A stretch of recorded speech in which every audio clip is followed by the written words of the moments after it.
Hi, it's Bronwen Logan here from Reiki Women Podcasts. And today I've got a snapshot of someone who lives just outside of Charlotte in North Carolina. And it is the wonderful Dori Beeler. Hello, Dori. Hello, how are you doing today? I'm really well. Now, I think a lot of people might know you, and those who don't are going to find out a little bit more about you. So, I'm actually going to leave it over to you to start with. And then, if we need to chat about something, we can do that later on. But Dori was here because she was actually going to give us a little bit of insight into what she thinks about one of the Reiki precepts. And that precept is do not anger. So take it over, Dori. Oops. Okay. Here we go. All right. Well, thank you for the invitation to join you today. And just to give a little bit of background on myself, for those of you that may not know who I am, I was trained for the first point in Reiki back in 2009, 2010. But I think like maybe some percentage of people, I didn't know what it was. I have a clue. And then within a few short months, I launched my graduate studies work, which was, I was very interested in spirituality and religion as a general rule. That's always been of interest to mine, an interest of mine. And so when I did my graduate work in anthropology, I didn't have a topic, and I thought, oh, there was this thing I just did, but what was it exactly? I know it has something to do with spirituality. So that's what got me started. And during my graduate work, I had the very fortunate situation of being in the UK and meeting so many wonderful people from so many different lineages. It was incredible. So that graduate work culminated with my first book, which was published in 2016, I think. Fingers crossed I got that right. And then since then, I published a second book with my co-author, Jojan Jonkers, and that was just published last year.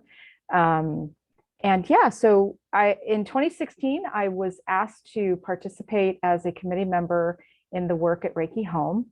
And I was very fortunate to do that.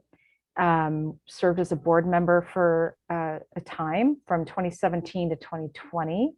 And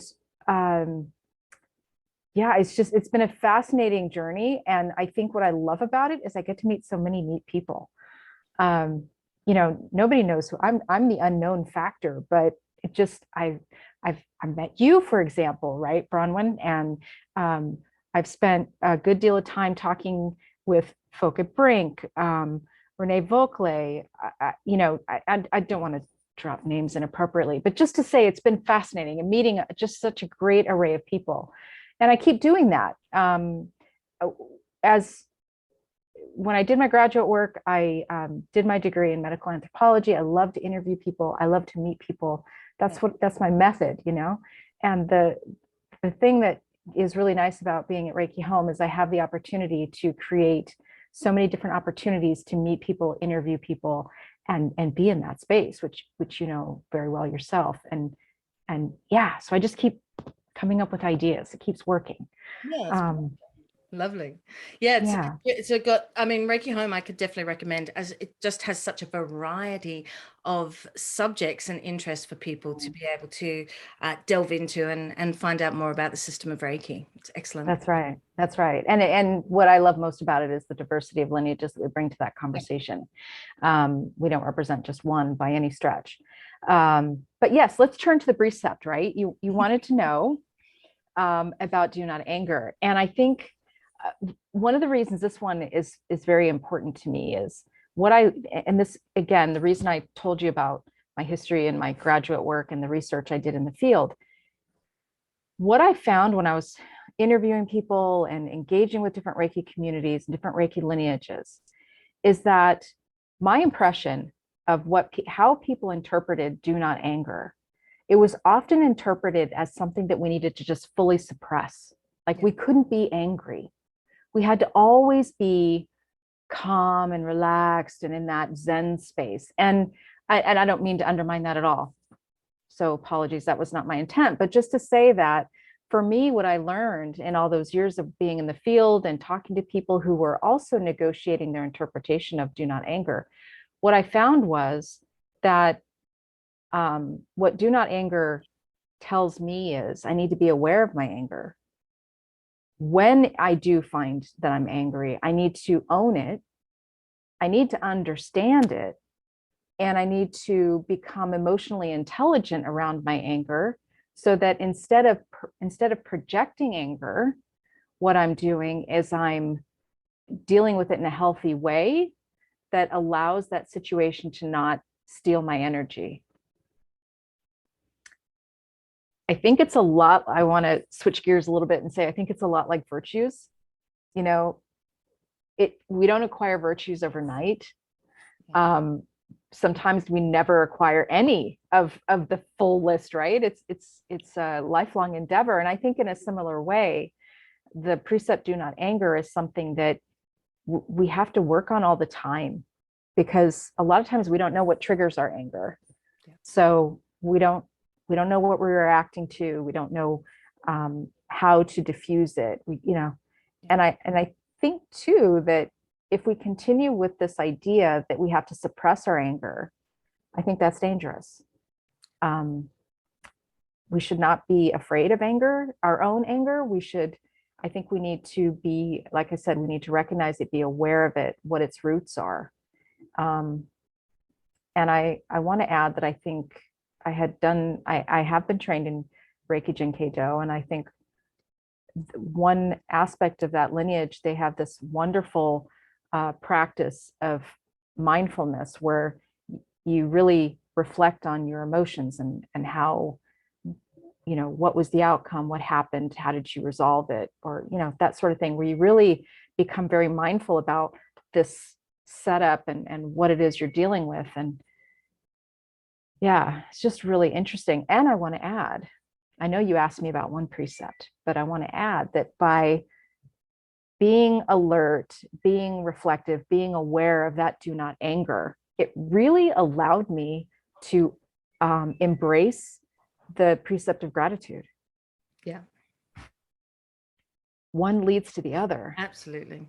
Sometimes we don't know which one starts the whole process, a chicken or egg, there's a whole thing going on there. Yeah, absolutely. I totally agree. Yeah. And so I think in another way that by having those two working together, and when you find that zone where they're so well connected and you can work with them so closely, I gotta say they both those precepts come to me and serve me on a daily basis, in the sense of, when you get that email, right, and you're just really and you don't know what to do about it, you're like, well, start with gratitude.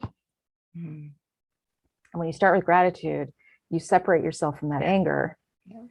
And now you can go, oh, that's what bothered me. Yeah. And then you can start that process. Yeah. Yeah, I always say, put things through the filter of the precepts, and whatever's going on, have a look and see which one of those precepts or more of those precepts is going to support you to work through something in a way that's going to be beneficial to you and to everyone else. Exactly. Yeah, because undealt with anger that's suppressed, as I said earlier, it's dangerous. And yeah, absolutely, it could lead to some outcomes that you're not going to be too happy about. Yeah. So yeah, I don't know. Yeah, I often think of it as like an imprinting, like it when we first experience it, in whatever way that is, as a human being, sort of imprints something, and it's sort of like it becomes something familiar. So we fall back into it again and again and again, but that just sort of digs ourselves a bigger hole each time, Yeah. And I actually have a question for you, because this is something I've never actually, to be honest, never talked to anybody about this, but this seems like a good time. Yeah. And I often wonder if, connecting it back to, your podcast for women, I often wonder if, as women, we're raised that anger is not okay. Like women can't, like girls, little girls, smile, be nice, smile. You can't be angry. What in the world could you be angry about? It's not appropriate to be angry. And I just wonder sometimes if that's even one of the reasons why, at least for me anyway, why I connected so much. I mean, I'm not going to say so much that was my upbringing, but I can certainly appreciate it might be for some people. I think it is your upbringing. I think it's a cultural thing. And I think it, you know, it may not be directly in your family, like something overt, but yeah, you know, often we don't recognize it too. I think, that's what's going on, and that's what we're doing. And, you know, we are told to be the peacemakers, you know, there's a lot of things that we craft out of ourselves, that we mold into this being of being a woman and fitting into this role of being feminine. And and a lot of it's really not very helpful or valuable to us as individuals. No, it's not. No, not at all. So what was your question? Well, just if you felt that there was a cultural component there, that was my question. Like if that's, you know, right, which you obviously already agreed to, but just wondering if that's why it's important for women to really connect to the anger precept and identify with it, I think. That's such an interesting topic, actually, Dori, because, you know, that thing of don't be angry. As you say, it's sort of taken in a totally different way to how we would actually work with it in the system of Reiki. And yet, you know, I know that like the first time that you might talk to people about the precepts in a Reiki 1 class, for example, that, you know, a lot of people say, oh, no, it's good to be angry, you know, because, you know, I use it as a motivational force for things. But for me, I was actually talking about this with someone else, but that on a podcast, but this idea that there's different layers, levels of anger, I think, as well, you know. So and anger is just a word. So we do have other words for that, you know, as well. And I think anger itself is probably this thing which is exactly what you said, dangerous. You know. At the highest level. Yeah. And if you constantly suppress it, right? It's not healthy. Yeah. That's right. And, you know, being familiar with one of the translations of Asui's tombstone, you know, it's clear that these precepts are meant to bring us to a healthy state of mind. Yeah. And suppressed anger is the opposite of that. Yeah.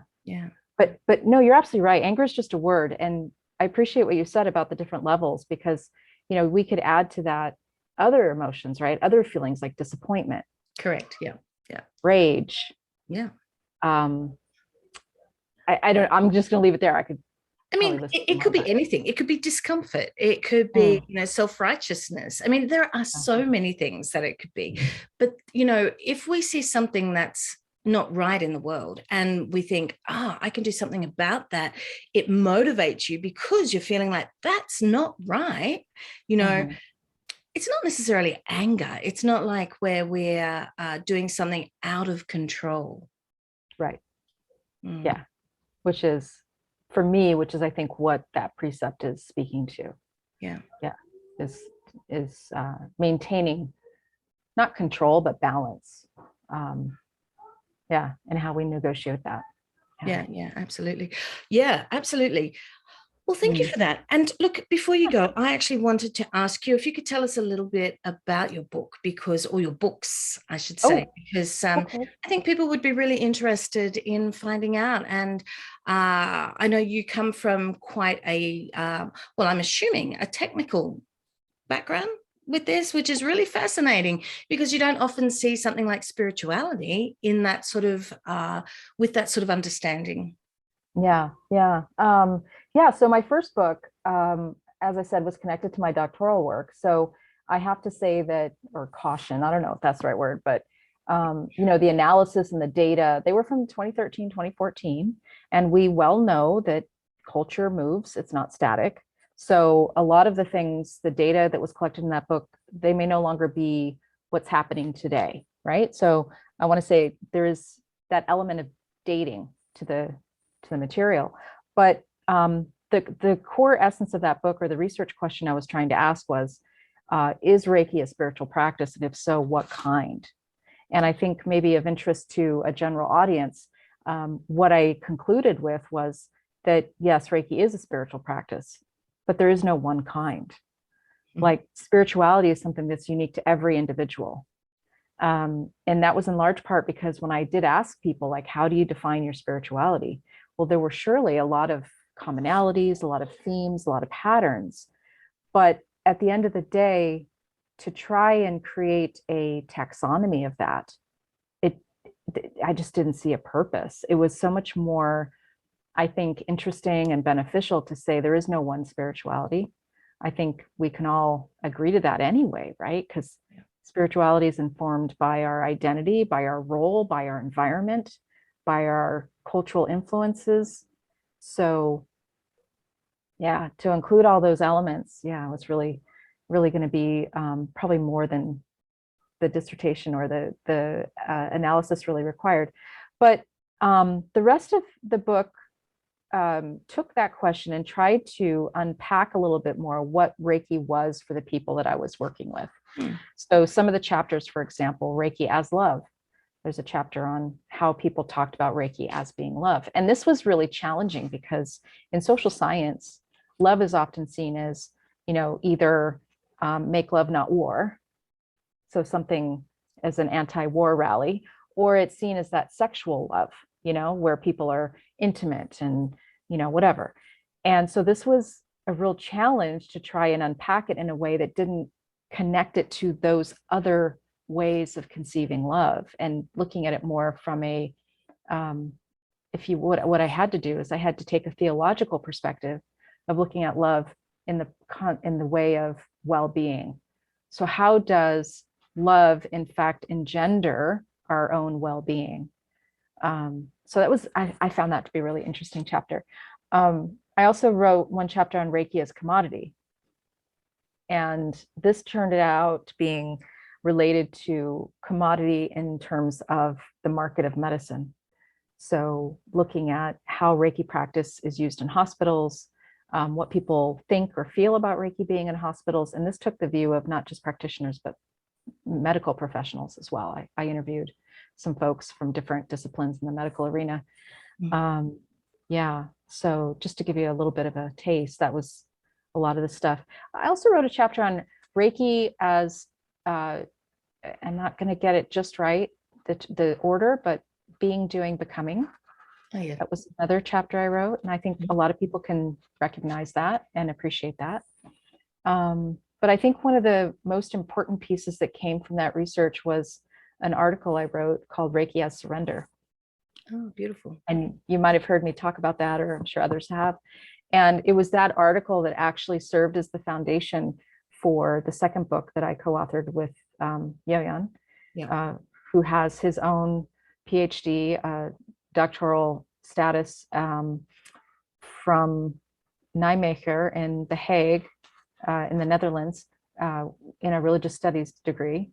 So he, me being medical anthropology and him being religious scholar, we were able to really round out all the things that we wanted to talk about when it came to the notion of surrender. Oh, beautiful.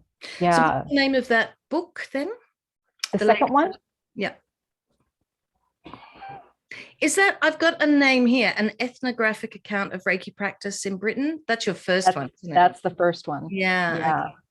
And you're going to ask me for the second one now, and I'm just going to draw a big, here, hang on. Can you hang on 1 second? Yeah. I'll get the book. So this is the second book. Reiki Practice and Surrender. You've got to get your marketing machine happening there, Dori. I know. Well, you see, interestingly, since I did all this work with Reiki and in my research, I do other research as well in cancer. And so this is now not my primary work. Yeah. And so it's easy for me to, but anyway, the important thing is the subtitle, and that's what I couldn't remember. And that's what I wanted to share. And that is an intersection of body, spirituality, and religion. Oh, yeah. So we basically took the notion of surrender and we said, what does that look like in terms of the body? right? So Reiki practice is very much a body awareness, embodied practice. Yeah. And so we explored that notion, looking through the lens of, religion and spirituality, and kind of where the academic mindset is today on those notions. Yeah. Love it. Thank you so much. All right. Thank Well, thank you so much for sharing all that information with us today. And I'm sure a lot of people would be really interested in reading that book and finding out more about the system of Reiki from a totally different perspective than they may have originally thought about, which would be wonderful. Yeah. Yeah. Hopefully. All right. Thank you, Dori. It's been a pleasure. You. All right. Take care. Mwah. Bye. See you.